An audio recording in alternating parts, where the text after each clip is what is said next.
નમસ્કાર મિત્રો, હું છું હરીશ બ્રહ્મભટ્ટ. નિર્ભય આણંદમાં આપ સૌનું સ્વાગત છે.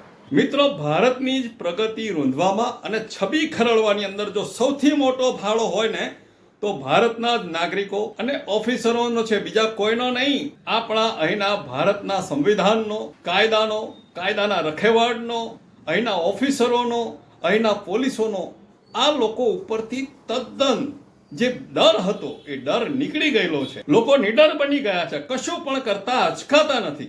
આ ડર જ્યાં સુધી પાછો નહીં આવે ને ત્યાં સુધી ભારત ક્યારે પણ પર નહીં જઈ શકે. અત્યારે લોકો કંઈ પણ કરતા ખચકાતા નથી, બીતા નથી, કશો ડર નથી.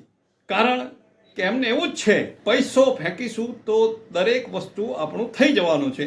તેને કહેવાય કરપ્શન. કરપ્શને માજા મૂકી દીધી છે. આપણે ગમે તેટલું મોટું કે ખોટું કામ કર્યા પછી પણ ક્યારેય પણ પૈસા ફેંકીશું તો આપણું કામ થઈ જવાનું છે. આપણને કશું થવાનું નથી, કાયદો પણ કશું કરી લેવાનો નથી.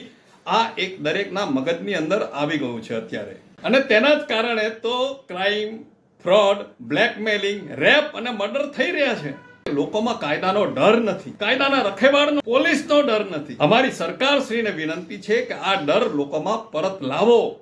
જ્યાં સુધી આ ડર લોકોમાં પાછો નહીં આવે ત્યાં સુધી આપણા ભારતનું કોઈ પણ વ્યક્તિ સારું ઈચ્છશે તો પણ કરી નહીં શકે.